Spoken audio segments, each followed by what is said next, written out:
before Yahweh's name echoed across deserts and mountaintops, before scriptures were etched and prophets anointed. The sky was already full of gods, gods with dark skin, deep eyes, and voices older than time. They were not myths, they were memory. In the beginning there were gods whose features mirrored the people who made the first drums echo, who carved temples from stone and breath, who birthed civilization with calloused hands. Their names are buried beneath centuries of silence, but their presence never left. These were the gods of Nubia, of Kemet, of Punt, of lands so ancient they defy borders. They held no Bibles, wore no crucifixes, they didn't need to. The sacred was alive in their skin, in their soil, in the way the sun rose and bowed before their altars. Imagine a world where the divine walked among the people, not as a concept, not as a distant ruler, but as kin. Amun-Ra, radiant and unseen, breathing life into each dawn. Ta, sculpting creation with the power of thought and word. Millennia before, "Let there be light" would be plagiarized into canon. Isis, the mother of magic, gathering the broken, resurrecting what was lost. Osiris, the keeper of death and rebirth, reminding all that endings were merely disguised beginnings. They were not separate from their worshippers. They were family. They were reflections. They were black, powerful, and present. But power always threatens empire, and when new orders rise, old gods must fall, or be made to fall. Enter the stage of conquest: Babylon, Assyria, Persia, Greece, Rome. With each regime came not only armies but agendas. And when the Hebrews began etching their identity into scrolls and covenant, Yahweh emerged, not from a void but from a battlefield of gods. He did not rise alone. He rose over the fallen. His ascent required others to be named false, foreign, or worse, demonic. A theological coup dressed in righteousness. Yet the Bible's own text betrays this truth. It whispers it between verses, mentions of Baal, of Asherah, of Molech, not idols, rivals, ancient deities once worshipped alongside Yahweh himself before monotheism marched in with a sword. Scholars who dared trace Yahweh's origins saw the fingerprints of older gods all over his name. El, the high god of Canaan, the bull-headed deity whose throne Yahweh would eventually claim. But the Hebrews didn't start with Yahweh. They grew into him. And the cost was spiritual amnesia, a forgetting not just of other gods, but of where they came from and who they truly were. This wasn't just evolution, it was erasure. And it wasn't passive, it was deliberate. To lift Yahweh to the heavens, other gods had to be dragged into hell. This is how divine monopoly is built, not by revelation, but by rewriting, by redefining what is holy and who is allowed to represent it. And black gods, those rooted in earth, in balance, in community, posed too much of a threat. They didn't demand submission. They offered reflection. They offered connection without clergy, without chains. They were too powerful to leave standing. So temples were torn down, myths recast as madness, statues defaced, scrolls burned. The gods who bore the faces of black ancestors became taboo, their memory demonized until even their children feared their names. And that fear lingers. It seeps into churches where African drums are banned, into sermons where darkness is always evil and light is always white, into the very fabric of modern faith where the divine image looks less like the motherland and more like the colonizer. But memory has its own resurrection. Beneath the rubble, beneath the lies, the gods stir. Their names begin to echo again in dreams, in research, in the broken hearts of people who feel disconnected from the God they were told to worship. They ask questions, they feel the pull, and the story begins again. not with Yahweh, but with those who came before him, who shaped the world he claimed and whose shadows still stretch long across his throne. The black gods did not disappear. They were pushed, silenced, dismantled piece by piece. But silence is not death. And if you listen closely, if you unlearn just enough, you'll hear them calling again. And this time they will not be ignored. Before the desert gave rise to the thunderous proclamations of a jealous God, there was a time when the divine was plural, harmonious, and profoundly black. The black gods did not reign from a single throne. They flowed through rivers, danced in storms, and breathed in the warmth of fire. The ancients did not look up to find God. They looked inward, outward, around them. The divine was not trapped in heaven, it walked with them, through them, as them. In this world, spiritual power was not centralized in a single voice. It resonated through thousands of tones, each god an expression of nature, humanity, and cosmic law. In this age, no priest needed to mediate between man and divinity. No scripture was gate-kept by scribes seeking influence. The black gods were known not by doctrine but by rhythm, by the pulse of the drum, the whisper of wind, the tears shed over soil. These were the gods of balance, of reciprocity, gods who gave as much as they were honored. And when they corrected, it was not through punishment but through realignment. To live in alignment with them was to live in right relationship with earth, body, ancestor, and time. These gods were not distant. They were daily, felt, intimate. They were everything Yahweh was eventually claimed to be. But without hierarchy, without fear, without erasure. Think of Ma'at, not as a goddess, but as a principle older than commandment, truth, justice, balance measured against the feather of your soul. Think of Heru, falcon-eyed and sky-soaring, embodying divine royalty and the warrior's path. Think of Seishat, goddess of wisdom, record-keeper of destinies long before biblical scribes copied the idea. These weren't abstract deities, they were spiritual functions, and they belonged to a civilization that thrived for thousands of years before the Torah was whispered on mountaintops. A civilization black in blood, black in soil, black in spirit, and unashamed of it. But that's exactly why the spiritual system that emerged later could not coexist with them. The God of the Hebrews did not merely seek worship. He sought dominance. He did not whisper balance. He thundered submission. And so when Yahweh's story began to spread, it did not spread alongside these other gods. It consumed them. Where Yahweh demanded exclusivity, the black gods celebrated coexistence. Where he called difference blasphemy, they saw it as divine diversity. And for the ancient world, that difference meant everything. One was a garden, the other, a throne room with only one seat. The rise of Yahweh meant not just theological change, but spiritual conquest. A God who would not share space, a God who destroyed the altars of others, who commanded his followers to tear down groves, burn temples, silence names.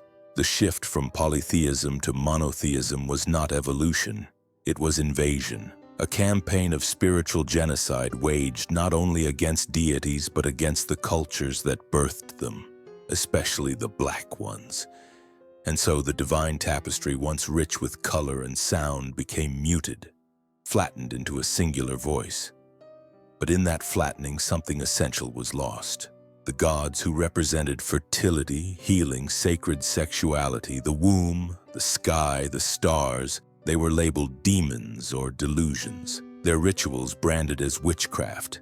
Their worshippers branded as savages. And their names disappeared from the lips of their descendants, not by forgetting but by force. Yet the legacy of these black gods survived in fragments, hidden in customs, preserved in symbols, carried in the bones of songs that never died.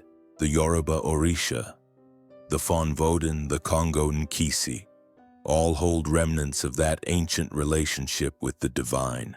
Yahweh's name may have climbed to global prominence, but he stood atop a pile of broken altars, silenced spirits, and stolen thrones. And it is time to ask, who were the gods he replaced? What truths did they hold that had to be buried to make room for one? Because when you begin to trace the roots of the world's dominant religions, you will find a trail of blood and ash leading back to temples of black stone, filled with the names of gods whose power came not from fear but from union. And once you see that, you begin to understand not just history but what was stolen from the soul of the world. The black gods were not shadows of Yahweh. Yahweh was a shadow of them, and their light is returning. To understand the erasure of the black gods, you must first accept a hard truth. The war was never just about belief. It was about control. Theology was the weapon, but power was the prize. When Yahweh was elevated above all, it wasn't because his truth outshined others. It was because his priests knew how to craft a weapon out of narrative. A god becomes powerful when people are told there is no alternative. A deity becomes sovereign when every rival is outlawed, demonized, or forgotten. And this is exactly what happened to the black gods. They were outmaneuvered by empire, not outloved by people. Imagine a world where entire pantheons existed without shame, where the gods looked like their followers, where women could be priestesses of Isis and men could walk the path of Anubis with honor. These were not just belief systems, they were identities. They formed the roots of civilization. But when empires arrived, Assyrian, Babylonian, Persian, Roman, they didn't come simply to conquer land. They came to conquer spirit. They knew that to own the body, you must first own the soul. And so they rewrote the heavens. And Yahweh, increasingly jealous, increasingly singular, became the mascot of a new order, an order that required obedience, hierarchy, and uniformity. This transition was brutal. It wasn't philosophical, it was physical. Temples were smashed, statues defiled, sacred groves burned to cinders. And when the Hebrews rose with Yahweh as their banner, they brought with them a declaration of spiritual supremacy. Read the Old Testament closely. You won't find negotiations between Yahweh and the old gods. You'll find slaughter. You'll find divine commands to destroy every altar, every image, every priest of the gods of the land. This wasn't divine enlightenment, it was theological colonization. The Canaanites, the Phoenicians, the Moabites, the Cushites, all peoples whose gods shared roots with African traditions, were painted as villains, idolaters, enemies of truth. But dig deeper and you'll find that these villains worshipped gods with deep ties to the land, to the mother, to balance. Asherah, the divine feminine, was once venerated alongside Yahweh in Israel's early temples. Archaeologists have found inscriptions, Yahweh and his Asherah. But this was inconvenient. You can't have a god who loves if you want a god who rules alone. So Asherah was erased, her statues smashed, her memory buried. And what of the other black gods? Osiris became a myth, not a truth. Anubis became a symbol of evil, not of transition. The Orisha were cast as demons. The Loa were ridiculed. The ancestral gods of Africa were stripped of their sacredness and dressed in horror, made to look like villains in someone else's story. But why? Because a monotheistic structure needs villains. It needs to define itself against the other. And what better other than the ancient gods of black lands, gods who didn't demand submission but offered harmony.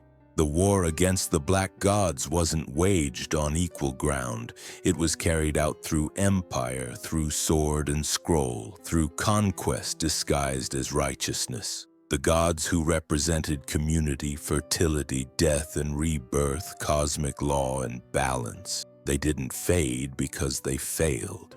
They were pushed into the margins by those who feared the freedom they offered.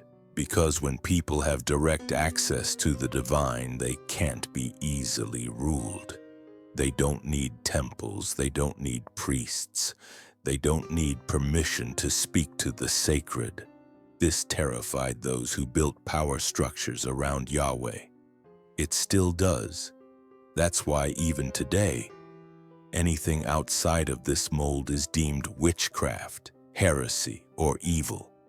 Not because it is, but because it is uncontrollable. And so the divine war rages on.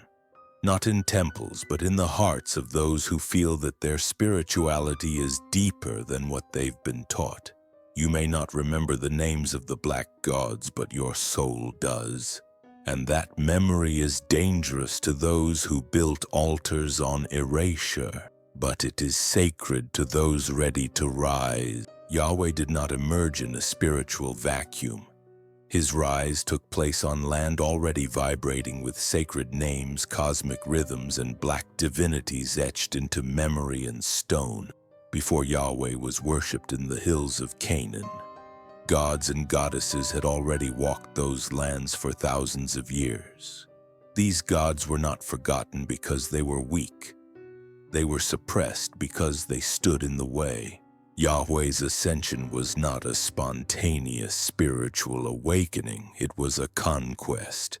And like all conquests, it needed to plant its flag where others had already built homes. Canaan, the promised land of the Hebrew Bible, was no blank slate. It was a spiritual crossroads where African, Mesopotamian, and Levantine traditions intertwined. Baal was worshipped here. El was worshipped here. Asherah, Anat, and Astarte were worshipped here. Some of these gods had dark skin, braided hair, and features mirroring the black peoples of nearby Cush and Kemet. Their rituals honored nature, sexuality, the womb, and the underworld.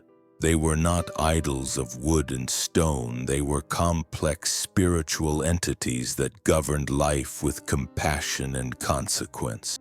But when Yahweh entered the scene, there was no coexistence. There was war. Tear down their altars, the Hebrew scriptures demand. Destroy their sacred poles. Put to death anyone who worships another god. This wasn't spirituality. It was spiritual genocide. It was the annihilation of a world where the divine was plural and interconnected, where women could lead, where blackness was sacred, not suspect. Yahweh did not just replace these gods.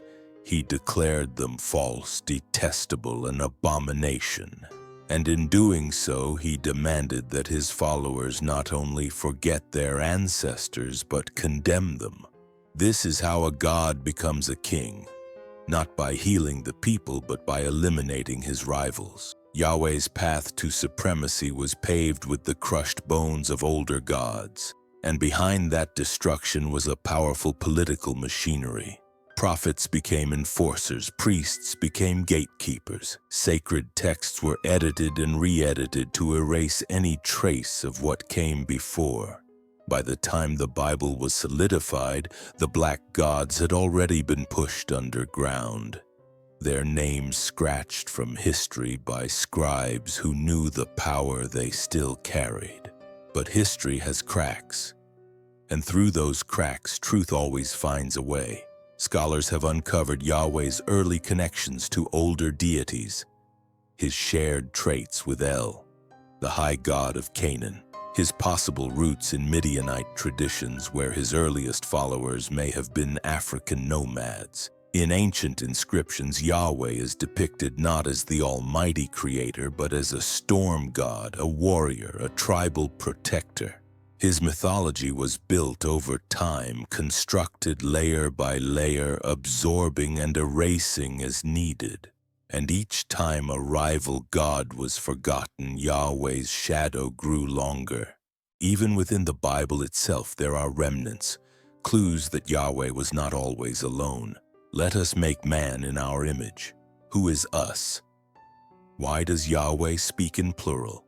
Why does Genesis echo older Mesopotamian and Egyptian creation stories nearly word for word? Why does Moses, raised in Egypt, create a priesthood so similar to that of Osiris and Ptah? The fingerprints of the black gods are everywhere, if you know where to look. This story is not about disproving Yahweh. It's about exposing how his rise was built on the bones of others, gods who spoke to the hearts of their people, gods whose skin was dark like the soil they sprung from, gods who offered power without punishment, love without fear, balance without bloodshed. And those gods are not dead. Their temples may have fallen, their priests may have been silenced, but their energy remains, waiting for those with the courage to remember. Because once you realize that Yahweh was not the beginning, everything changes. The story you were told is not the story that was lived. And to reclaim your spiritual history, you must begin at the place where they told you to stop digging. Under the altar of Yahweh, there are names buried, and they are ready to rise. When the conqueror cannot kill the god, he turns the god into a demon. That is the oldest trick of spiritual warfare, and it was this exact tactic used to sever black people from their own divinities. The gods once revered for healing, protection, and fertility were painted over with horror. Their names, once whispered with reverence, were rebranded with dread. This wasn't theology. It was strategy. To strip a people of their power, you must first teach them to fear what once made them whole. And so the gods who looked like them began to look like enemies in the stories told by those who colonized their spirits. Take Anubis, the jackal-headed guardian of the dead, a god of transition, protector of the soul's journey. He was never evil. He was sacred.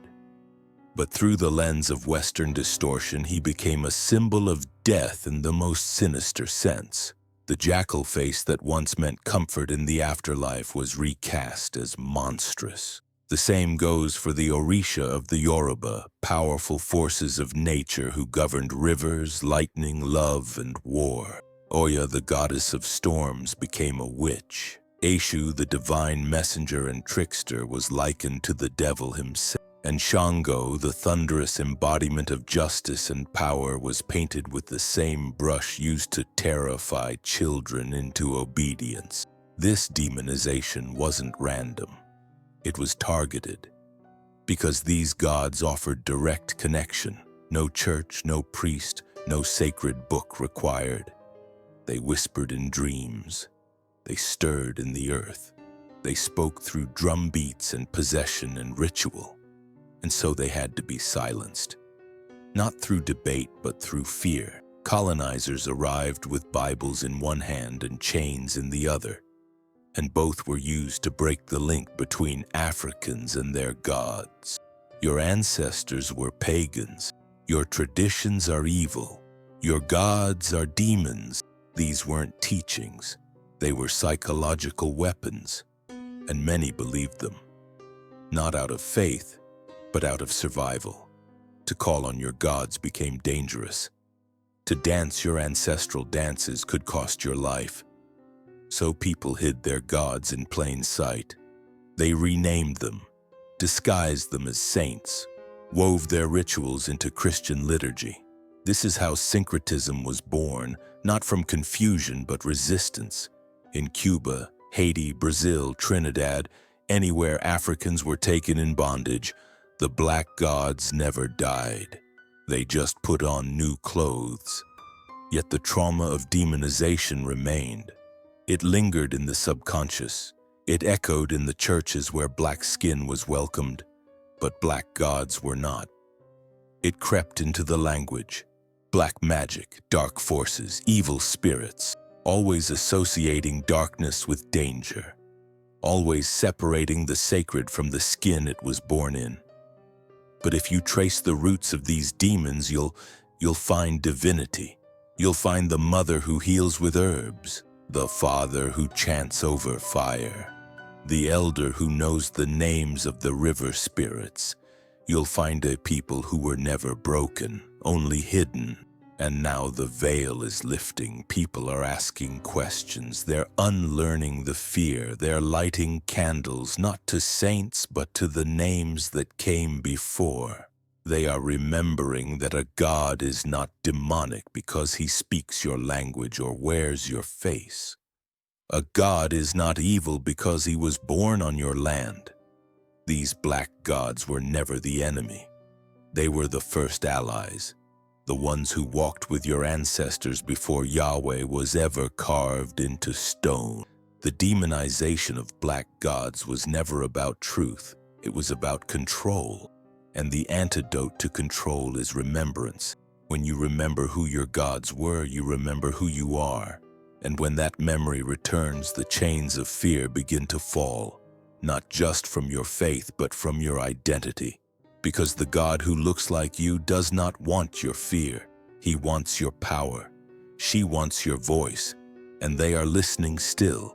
Wherever you find monotheism asserting dominance, you will find a trail of erased goddesses behind it. And in the case of Yahweh, this erasure was surgical. Not only was the divine feminine silenced, it was demonized, hidden, and replaced.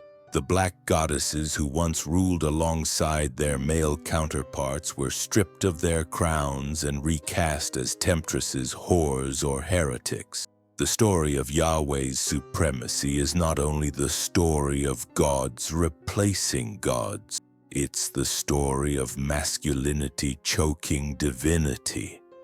It's the story of the womb being shut out of the temple.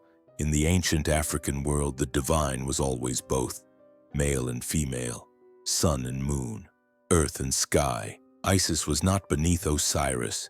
She resurrected him. Ma'at did not obey. She governed cosmic law. In Kemet, the feminine wasn't an accessory to the divine. She was half of it, sometimes more. She was the soil from which power grew, the breath that gave the spirit direction. But when Yahweh rose, the God who demanded exclusive worship had no room for a goddess beside him. Power to be complete had to be male, and that meant the feminine had to be banished. Asherah was the first casualty. She was worshipped as the consort of El, the sky god of Canaan, and early Israelite communities revered her as the mother of life. Archaeological evidence confirms this. Inscriptions found on ancient pottery read, "Blessed be Yahweh and his Asherah." But such a partnership was intolerable to later priests. Yahweh could not be a husband, he had to be a ruler. Asherah's statues were torn down, her groves burned, her name scratched out. She became the unspoken, the divine woman made into silence. And what happens when the sacred feminine is erased from divinity? Women are erased from power. Their voices vanish from the altar.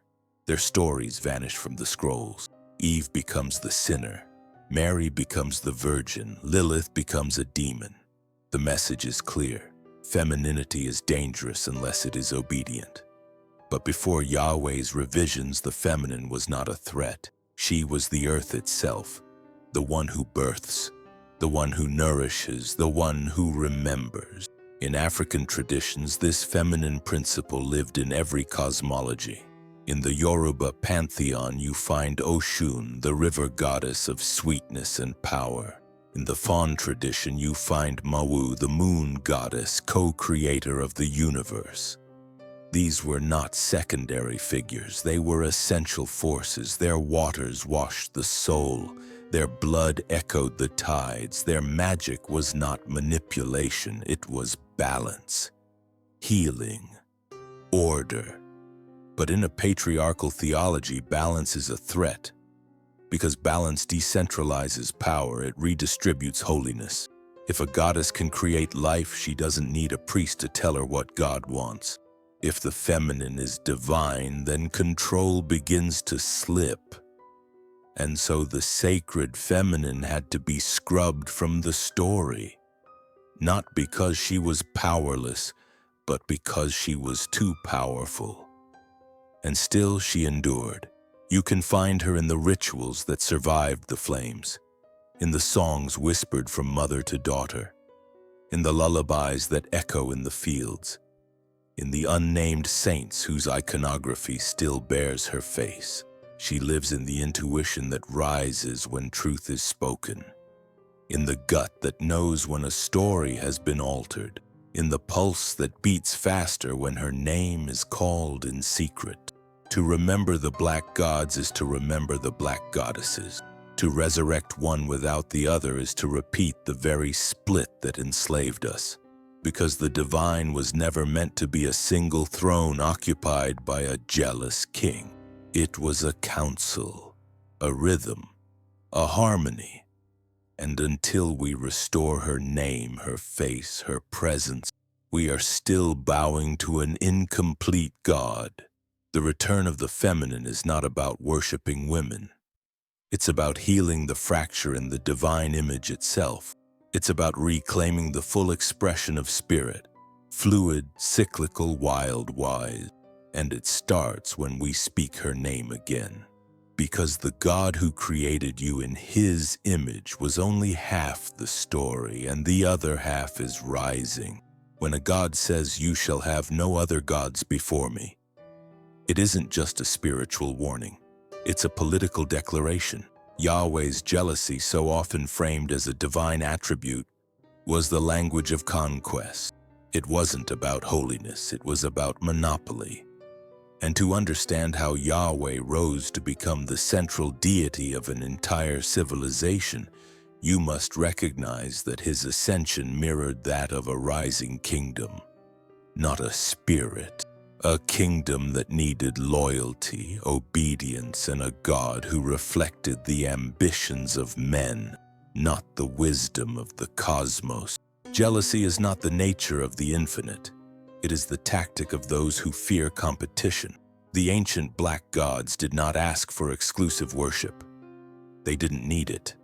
Their power was embedded in the balance of all things. They coexisted. They functioned together.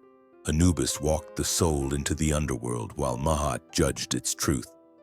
Isis healed what was broken while Thoth recorded what was true.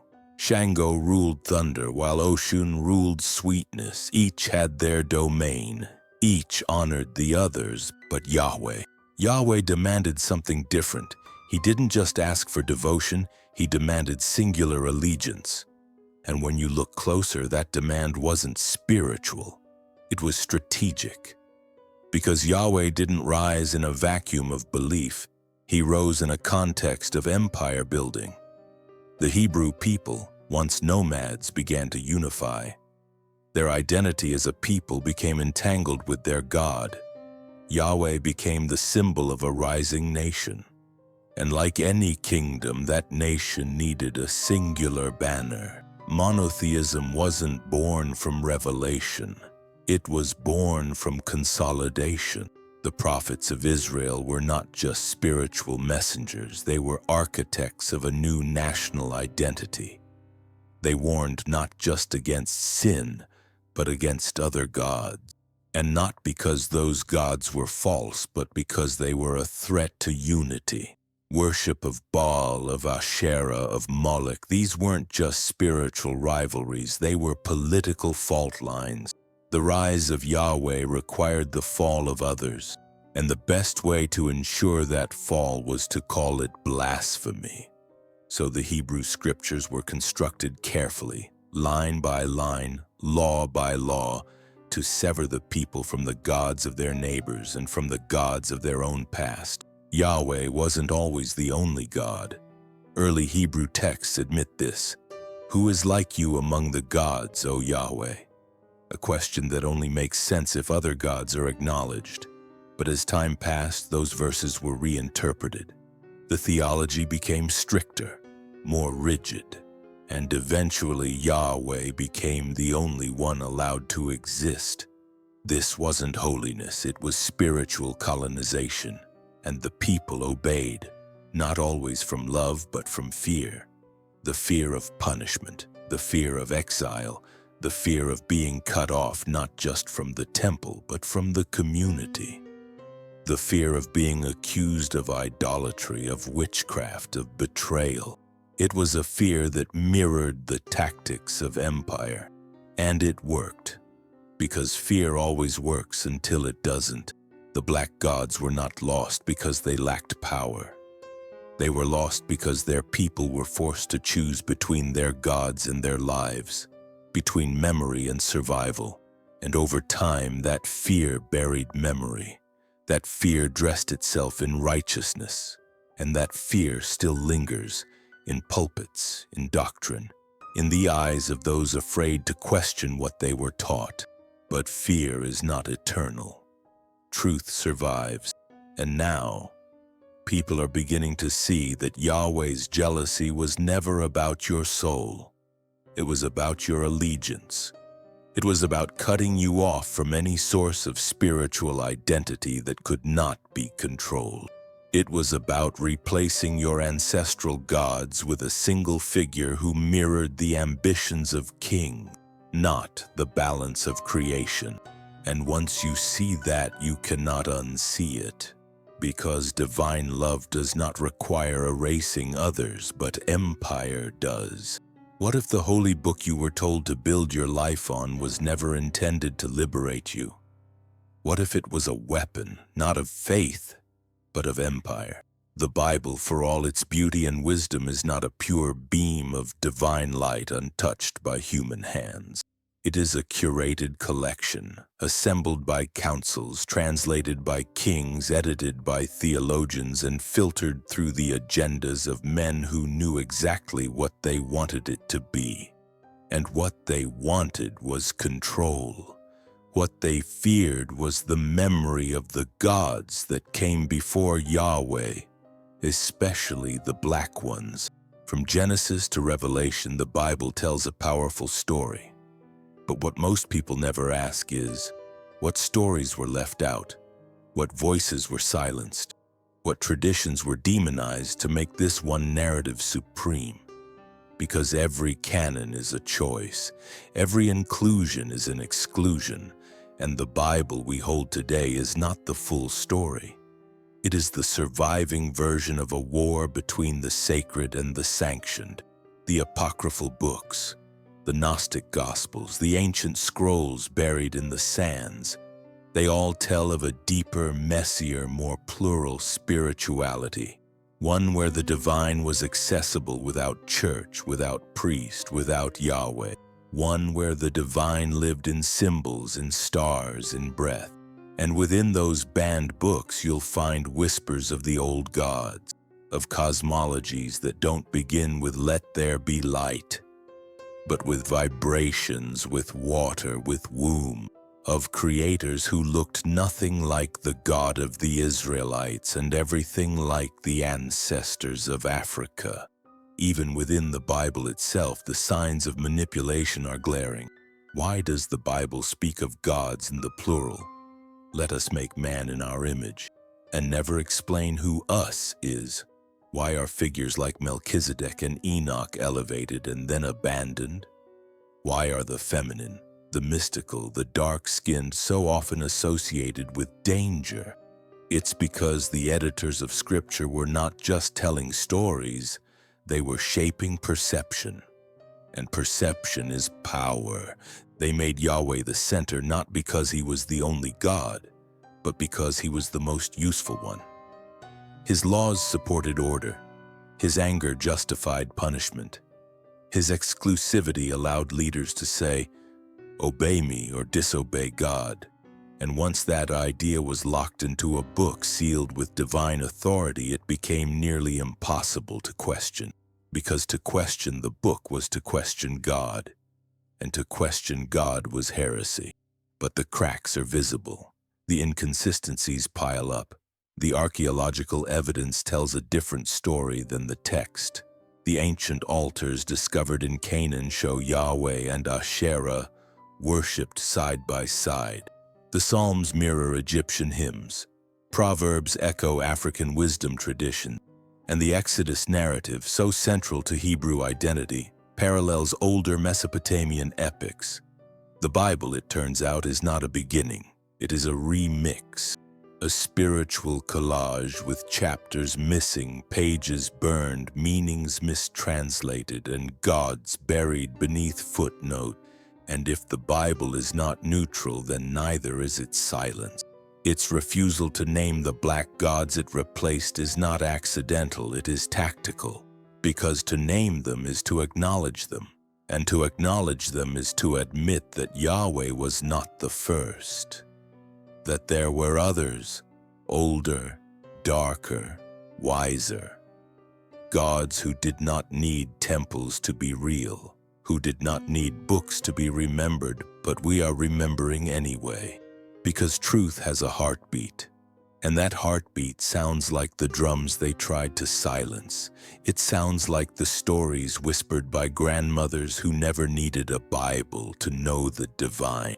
It sounds like your soul pulling you towards something ancient, something that was once called heresy but is in truth home. So if the Bible was never neutral, then neither is your awakening. Because to read between its lines is not betrayal, it is resurrection, not of doctrine, but of memory. When you close your eyes and picture God, what do you see? A white man with flowing robes, a face gentle yet stern, with pale skin, blue eyes, and long brown hair. That image did not come from divine vision. It came from a brush held by European hands. The face of God you were given was not a reflection of spiritual truth. It was a reflection of power. The colonizers didn't just bring swords and Bibles. They brought portraits, and through those portraits they rewrote the face of the divine. The God of the Bible may have been born in the ancient East, but he was recast in the image of the West. This wasn't coincidence.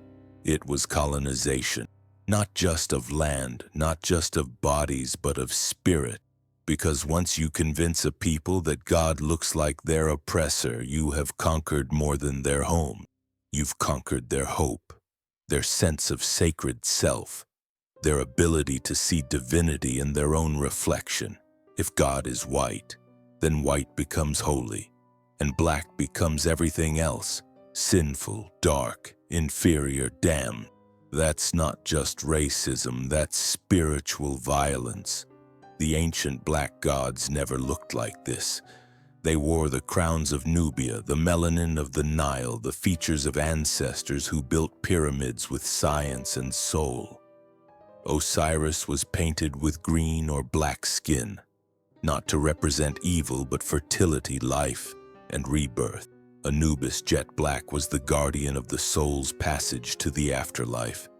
Isis, deep brown and regal, cradled creation in her arms. These were gods you could see yourself in, gods that made you feel seen. But the rise of Yahweh and later Christianity came with an erasure of these images, and then in the Renaissance that erasure was painted in full color. Artists like Michelangelo gave Jesus the face of European nobility. Mary became a pale-skinned maiden. Angels sprouted golden curls and ivory wings. These paintings didn't reflect history, they rewrote it. They encoded the supremacy of whiteness into the very structure of heaven. And so for centuries, black people worshipped a God who looked nothing like them. They prayed to a savior who bore the features of their enslavers. They were told to deny their ancestral spirits, to burn their sacred symbols, to cut their hair, to speak the colonizer's tongue, not just in life but in prayer. And when they cried out for liberation, they were handed scriptures that taught submission. But deep within, the soul remembers. It remembers the gods with dark skin and radiant light. It remembers the dances around fire, the rituals beneath the moon, the voices of ancestors who never needed to kneel in pews to touch the divine. It remembers a time when God was not white, was not male, was not distant, but black, balanced and near. And now, That memory is rising. Black artists are painting gods in their own image. Black scholars are uncovering the roots of faith in African soil. Black children are learning that the divine doesn't need blue eyes to be beautiful, that God can look like their father, their mother, their reflection in the mirror. The face of God was painted to control you. But you do not have to accept that canvas. You can repaint it, reclaim it, remember it. You can tell your spirit that the divine wears your skin, speaks your language, dances your rhythms. And once you do, the chains fall, not from your wrists but from your vision, because the truth is the divine never had one face. But for you, it always had yours. They say God scattered the people at Babel for trying to reach the heavens, that their unified voice threatened divine order. But what if that story wasn't a warning against arrogance? What if it was a cover for something far older and far more dangerous to those in power? What if the true fear was not the tower's height but the people's unity?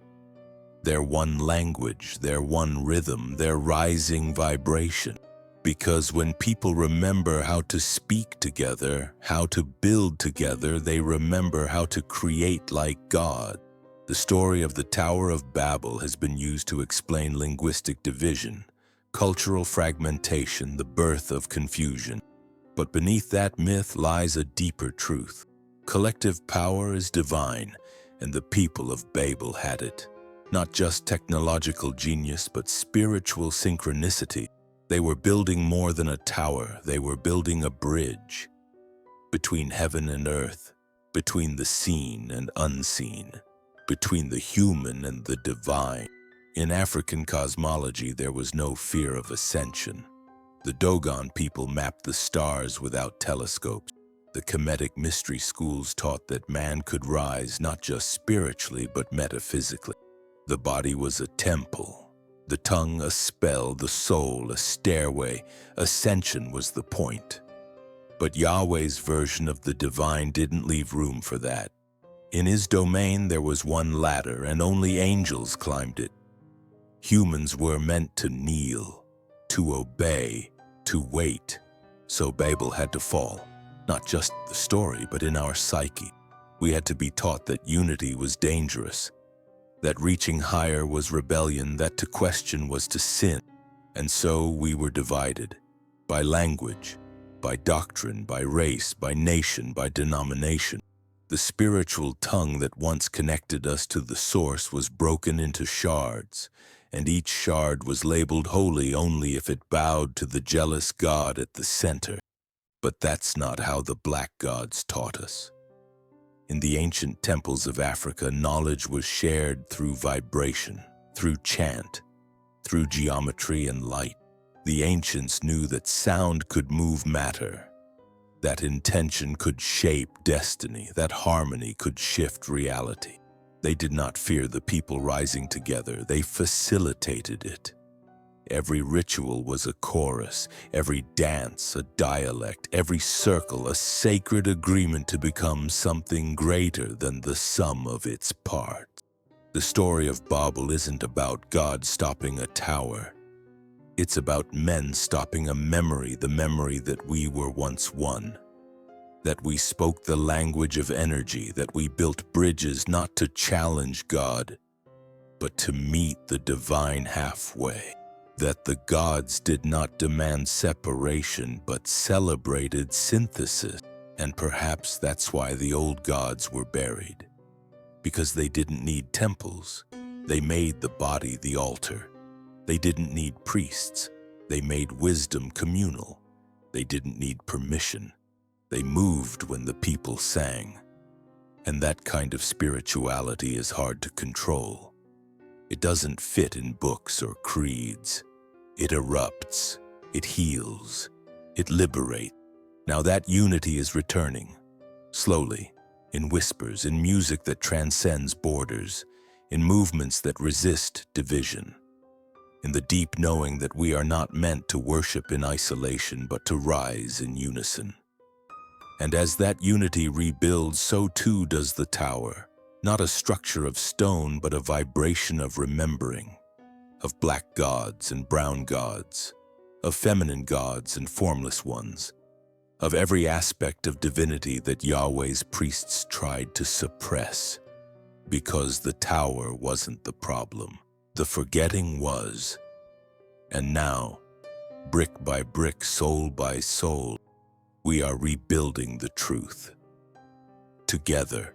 They didn't just conquer with words, they didn't just rewrite the stories, they lit the fires, burned the temples, set the scrolls ablaze, and with each flame they declared, "Your gods are dead, your ways are over, our God is the only one."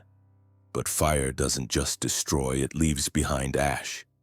And in that ash, fragments, memories, truths that refuse to die.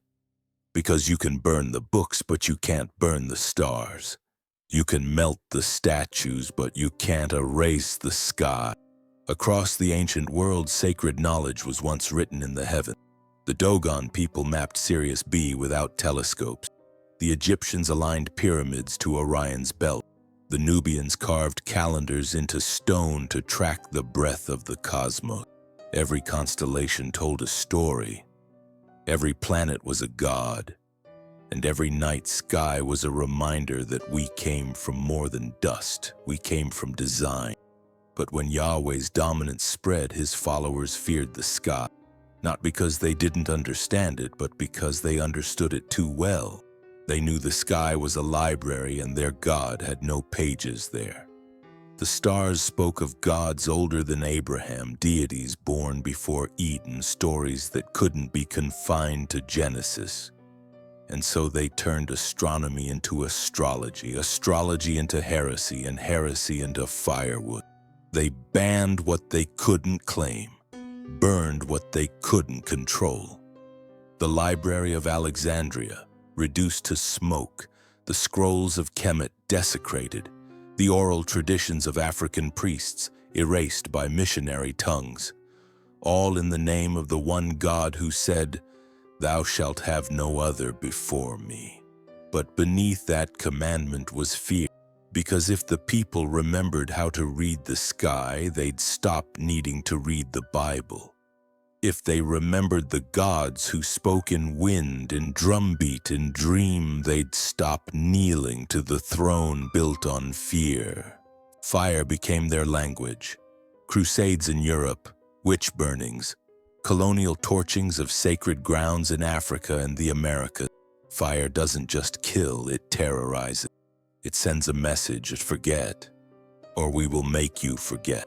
But they underestimated the resilience of memory, the way a grandmother's song can carry secret, the way a child's dream can echo ancient myths, the way symbols resurface uninvited generation after generation. Yahweh's followers used fire to rewrite the sky, but the sky did not consent. The stars never bowed.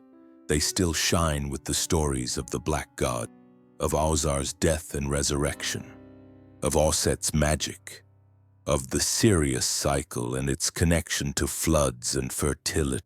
The knowledge lives on, not because it was protected, but because it was true. And now, in a time when science and spirit begin to speak again, the stars are calling louder. People are rediscovering the language of the heaven, the way energy pulses through constellations, the way your birth chart can reveal what religion tried to bury. And with every chart read, with every ritual under a full moon, with every drumbeat aligned to a cosmic rhythm, the gods return.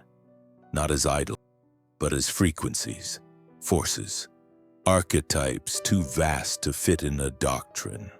The fire they used to erase the sky only delayed the truth. It could not destroy it. Because the real temples were never made of stone. They were made of vibration, of breath, of you. And the sky, still alive with memory, waits for your eyes to rise, to remember, to trace the stars that Yahweh's fire could never reach. While the people bowed to Yahweh, the priests sat on invisible thrones, Robed in supposed holiness, they claimed to speak for the divine, but they spoke in riddles shaped by empire. It was never about God. It was about access. Who could speak to the divine and who couldn't? Who could interpret the laws and who must obey without question? And so the priesthood became a gatekeeper, not of heaven but of power. They did not serve Yahweh. They used him. In the ancient world, spiritual knowledge was open. In Kemet, temples were schools. In Nubia, priests were scientists, astronomers, healers, mystics. Spiritual mastery was not hoarded, it was taught. But Yahweh's system flipped that upside down. Access to God became centralized. Sacred texts became secret. Only priests could enter the Holy of Holies. Only they could pronounce the divine name. Only they could perform the ritual. The divine became property and the priests were the landlords. It was never just about faith. It was about structure, hierarchy, control. The priesthood decided what sins were forgivable, what sacrifices were acceptable, what knowledge could be shared. They wrote the laws that served their class and punished the rest. And they told the people it was the will of God, that questioning them was rebellion not against man, but against Yahweh himself. In doing so, they created the most powerful illusion of all, spiritual tyranny masked as divine order. And through that illusion they ruled, not through armies but through fear, not through crowns but through scripture. They had no need for weapons when they had your soul trembling before them. And they ensured the people remained ignorant, burning alternative texts, silencing rival voices, executing mystics, branding every other spiritual system as witchcraft, paganism, or demonic. The gods of Kemet, of Cush, of Ethiopia, reduced to threats instead of teachers, reduced to demons. This priestly empire lasted for centuries, and it was adopted far beyond ancient Israel. The Christian Church inherited it. The Vatican perfected it. The pastors of today echo it. You see it in the pulpits that forbid questions, in the sermons that shame intuition, in the preachers who demand tithes while quoting texts that enslave. These are not spiritual leaders. They are inheritors of a system designed to block your direct access to the divine. A system that must make you feel small so it can feel sacred. But the black gods never needed priests. They taught that spirit lives within, that every person is a temple, that no man needs permission to enter the sacred. The rituals of the old ways were open. Initiation was earned through inner work, not granted through robe. You didn't need to confess to a priest, you needed to confess to your... And the gods heard you because they were not watching from afar. They were breathing through you. The priesthood feared this, because a people who can commune with the divine directly cannot be controlled. A people who remember that the divine speaks through dreams, through drums, through DNA, will never again kneel before a preacher who sells salvation. That's why the system still fights to keep you blind. Why it mocks ancestral wisdom, why it tells you meditation is dangerous, why it fears the feminine, why it fears the dark. Because the moment you reclaim your own connection, the throne of the priest crumbles. And it is crumbling. Quietly, surely, because more people are realizing they were never meant to bow at altars built by gatekeepers. They were meant to rise into the sacred that was always theirs. No middleman, no fear, just you, the ancestors, and the divine, unfiltered. They told you to fear your ancestors, that pouring libations was witchcraft, that calling their names was necromancy, that dreaming of them meant you were cursed. But before colonization, before conversion, before the Bible was ever placed in your hand, your ancestors were your first line of prayer. Your connection to the divine ran through their blood, their wisdom, their memory. You didn't fear them, you honored them. until the system needed them erased. You see, once Yahweh's empire spread, there was no room for spirits that didn't obey him. And your ancestors, those fierce, black, radiant beings who walked with gods older than time, did not bow to Yahweh. They whispered the names of Auset and Ausar, invoked Ogun and Obatala, danced for Yamaya, dreamed with the spirits of the trees, the waters, the sun. They lived in rhythm with the world, and that rhythm was power. It was sovereignty, it was memory. So the priesthood, the colonizers, the missionaries, they declared war on the dead. Not because the ancestors were evil, but because they remembered too much. Because they carried the old codes, the forgotten names, the sacred formula. Because they were proof that divinity was not found only in books, but in bones. And so to sever you from them, they renamed them. Familiar spirits, demons, unclean. They burned the drums that called them, banned the tongues that prayed to them, replaced ancestral altars with wooden crosses, and told you your grandmother's rituals were damnable. And generation after generation, that fear settled in, until you began to flinch at your own dream, until you began to silence the names that once protected you, until you believed that to love your ancestors was to betray God. But here's what they didn't tell you. You were never meant to worship the dead. You were meant to remember them. Because in remembering them, you remember who you are, where you came from, what sacred blood runs through your veins. You remember that the gifts you carry, your intuition, your dreams, your knowing, aren't accidents. They are inheritance. The whisper in your chest, that's them. The gut feeling that saved you, that's them. The tears that came out of nowhere while staring at the stars, them. They never left you, they couldn't. Because they are tied to you through more than memory, through frequency, through blood, through light. But the system needed you to forget. Because when you remember your ancestors, you stop looking up for God, and you start looking within. You stop praying to a sky that stays silent and start listening to the voices that have always spoken from your bones. The black gods never told you to abandon your lineage. They stood with your ancestors, fought with them, died with them, rose with them.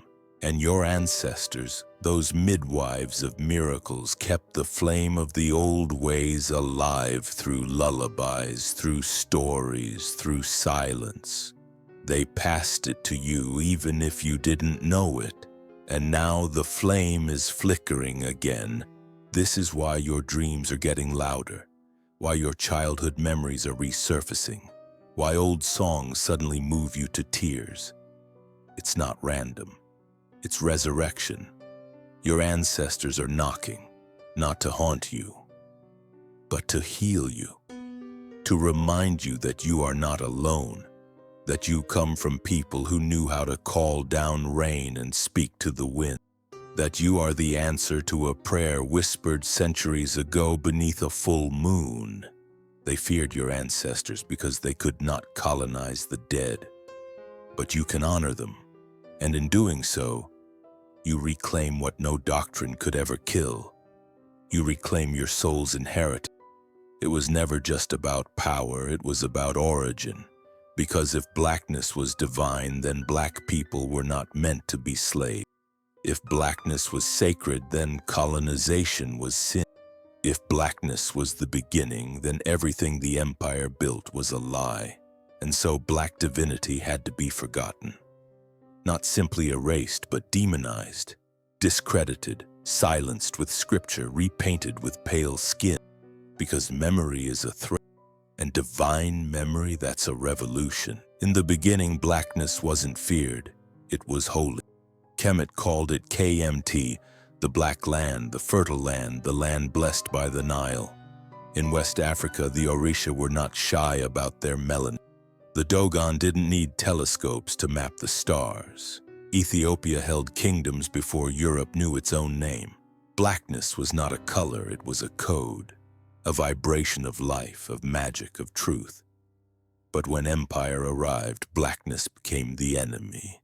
Yahweh's followers didn't just bring a new God, they brought a new hierarchy, one where whiteness became light and blackness became shadow, where Eve's sin became the root of woman's blame and Ham's curse became the excuse for slavery, where the sacred drum became heathen noise and the healing circle became witchcraft. And the worst part? They didn't have to kill all the black gods, they just had to convince black people to stop believing in them. It was the psychological war that did the most damage. A Bible in one hand, a whip in the other. Teach the children that Jesus is white. Teach the women that silence is virtue. Teach the men that their strength is sinful unless it kneels. And over time, entire generations grew up loving a God who did not love them back, praying to a face that looked nothing like their ancestors, shaming the power that pulsed in their own veins. But even buried truths have roots, and those roots are breaking through again. Black divinity is not extinct, it's encoded. In the way we move, the way we sing, the way we survive. It's in the resilience of the mother who never gives up, in the visions of the child who dreams in symbols, in the rage of the man who feels the chains even when they're invisible. Black divinity is not a memory, it is a presence, a frequency that never asked for permission to exist, and that's what they fear. Not just the past, but the return. Because when you remember that the first gods looked like you, the shame dissolves, the self-hate collapses. You no longer ask for salvation, you embody it. You no longer wait for heaven, you recognize it in your skin, your breath, your walk. You stop being a worshiper of distant power and become a vessel of present truth. This is why they had to make you forget. Why history books start with slavery instead of sovereignty. Why your gods were renamed demons, why your symbols were mocked, why your tongue was cut. Because if you ever remembered that the divine once spoke your name in thunder and walked your land in shadow and flame, everything would change. And it is changing. Slowly, fiercely. The black gods rise not in temples, but in your heartbeat. Not in myth, but in motion. Not in books, but in being. And when you feel that rise, don't silence it. Don't apologize for it. That is the sound of memory returning, of dignity reviving, of divinity reclaiming its throne in you. Obedience was the foundation, not truth, not liberation, not awakening. From the beginning, Yahweh did not ask his people to understand. He asked them to submit. Fear the Lord, the scripture said. Obey his command, not contemplate, not question, not awaken to inner light. Just obey, and obedience, when demanded without insight, becomes control, becomes blindness dressed as faith, becomes silence mistaken for righteousness. And that is where awakening dies, under the weight of fear disguised as reverence. The black gods, in contrast, did not demand blind obedience. They invited transformation. They taught through initiation, through challenge, through symbolic death and rebirth. In Kemet, no one rose through ranks without facing the mirror of the soul. The path to divinity wasn't a sermon, it was a journey, a breaking, a remembering. You didn't kneel, you ascended. You didn't fear the gods, you became one with them. Because awakening was the goal, not servitude. But Yahweh's system flipped that. It made awakening dangerous. Eve was cursed for seeking knowledge. Lucifer was cast out for wanting autonomy. The tower was destroyed for aiming too high. Again and again, the message was clear. Don't reach, don't rise, don't question, just obey. And if you disobey, eternal punishment, suffering, fire. That's not divinity, that's domination. And domination thrives in the absence of awakening. Why was Yahweh so threatened by the human mind? Because an awakened people cannot be ruled. A conscious people don't need priests. A people in tune with spirit don't trade their power for promise. That's why mysticism was hunted, why Gnostics were silenced, why women were burned, why the wise were imprisoned. Not because they were wrong, but because they were awake. Yahweh's covenant was not a partnership.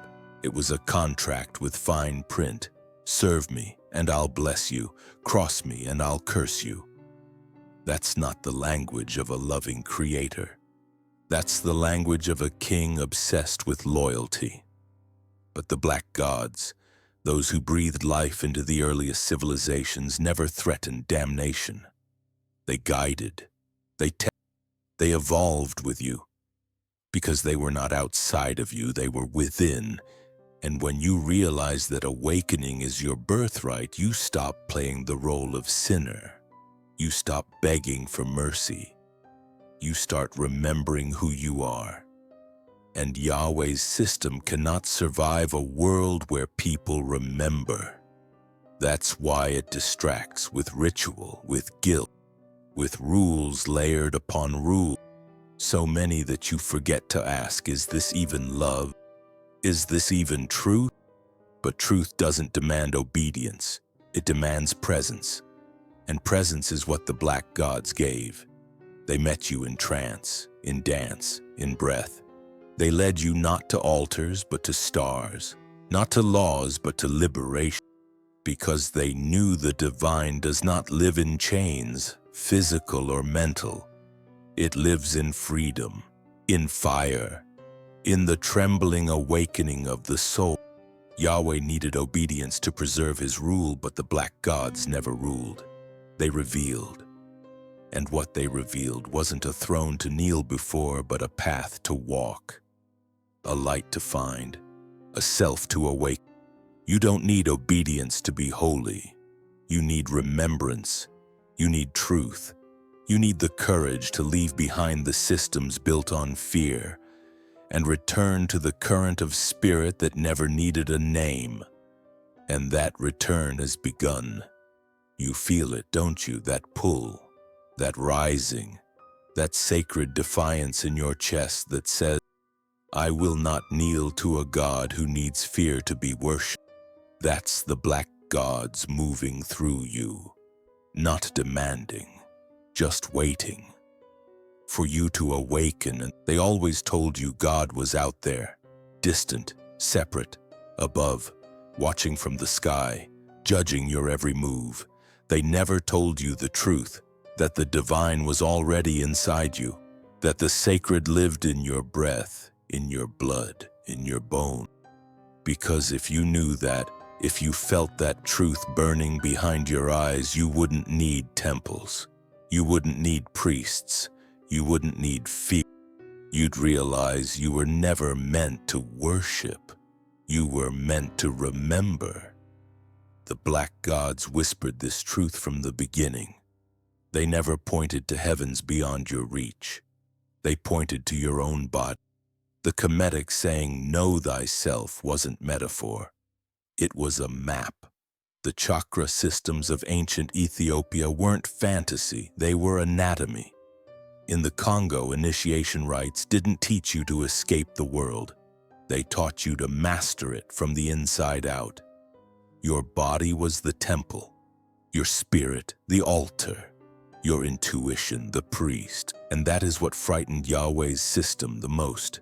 Not rebellion, not magic, but self-realization. Because once you realize the God within, you stop playing the game. You stop confessing sins that were never yours.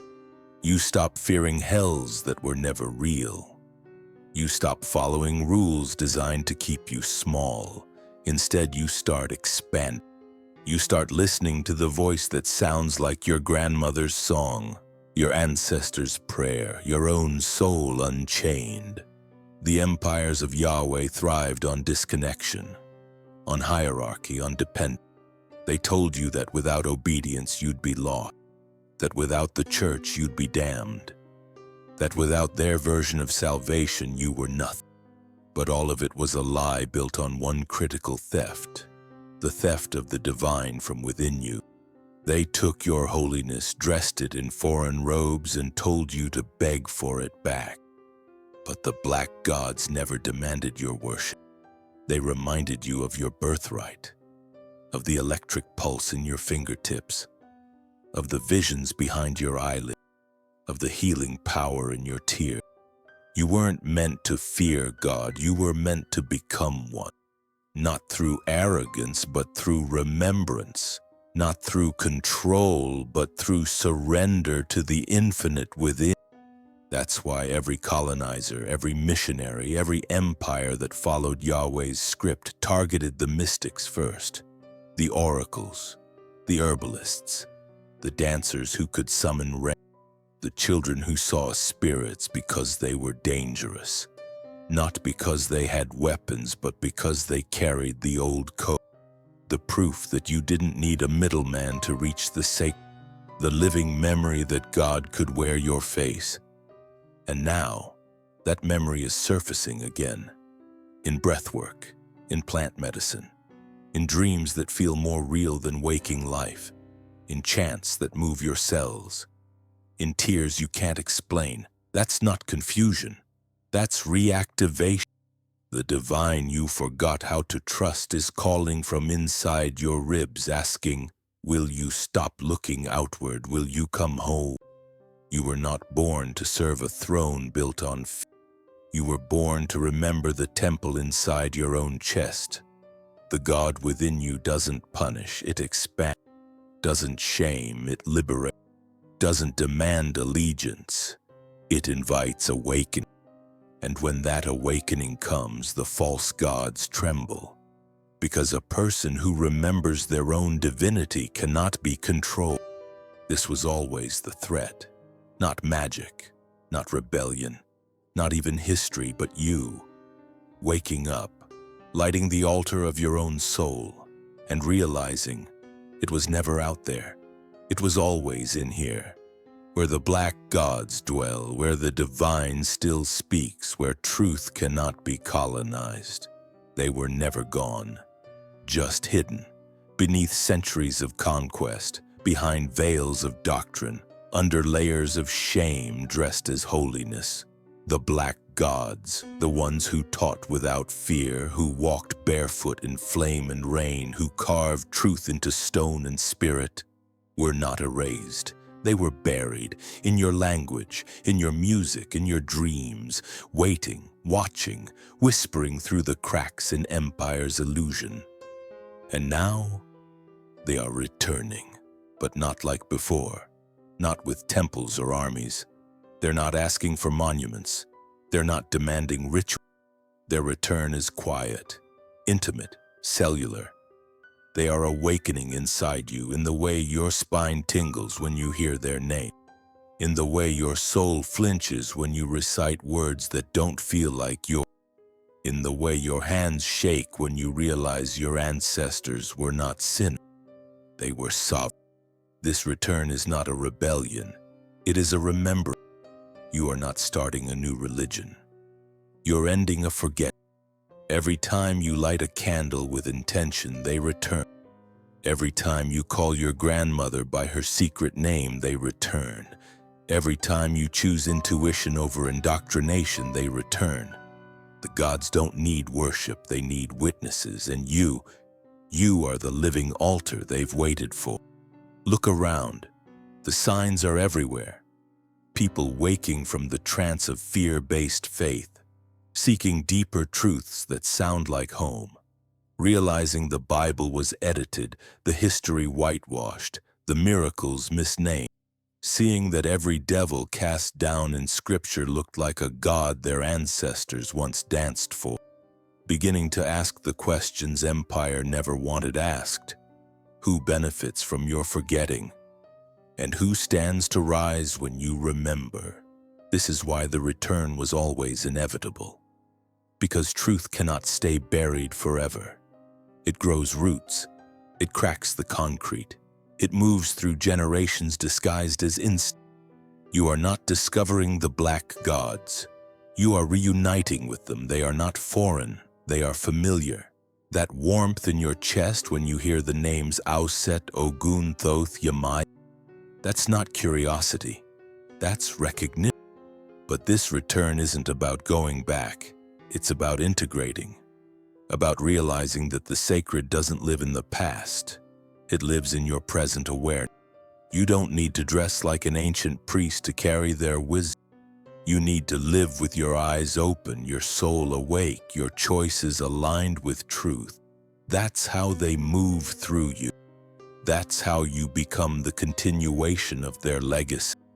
The gods are returning through your healing, through your courage to break the cycles, through your refusal to kneel to systems that never honored you, through your laughter that echoes like drums in the dark, through your tears that baptize the truth back into your bones, through your voice, unapologetic, ancestral, alive. And when you walk with that knowing, the world changes. Not all at once, but pulse by pulse, choice by choice. You become a lighthouse, not to lead others to you, but to remind them of their own light. The gods didn't choose a single prophet, they chose you, all of you. Because the return of the black gods is not about mythology, it's about memory, not about power, but presence. You are not alone, you never were, they've always been here. And now, with every breath you take in truth, with every lie you leave behind, you make room for them to rise again. Not above you, but through you, as you. You were never meant to read this far, not according to them. They counted on your forgetfulness, on your fatigue, on your quiet surrender to the lies, but you made it here. And now the illusion is cracking, because the final secret, the one they buried deepest, is this. You are the living prophecy, not some messiah on a throne, not a voice in the clouds. You, the one reading these words, the one whose blood remembers what the mind forgot, the one they tried to silence before you ever spoke. You were not born broken. You were born encoded, with memory, with magic, with the map of galaxies written in your DNA. And that sacred code, it terrified them. That's why they rewrote your story. Why they took your gods and painted them as beasts. Why they called your mother tongue barbaric. Why they branded your intuition as rebellion. Because if you ever found out who you really were, their whole system would fall. But the time of forgetting is over. The black gods are not returning from somewhere else. They are rising from within you. You are not following prophecy. You are fulfilling it. Every time you trust your dream, every time you heal what your lineage couldn't, every time you speak truth in a room that demands silence, you are undoing the spell. You are becoming what they feared, a sovereign soul, unshackled, unafraid, uncolonized. You see now, don't you? The old gods weren't destroyed. They became whispers and lullabies, codes and carvings, rhythms and footsteps. They waited for someone who could hear, someone who could remember, someone who could speak their names without shame. You are that someone. The prophecy was never about waiting. It was about waking. Let go of the fear they wrapped around your neck like scripture. Let go of the guilt they injected into your veins like doctrine. The divine never needed you to crawl, only to rise.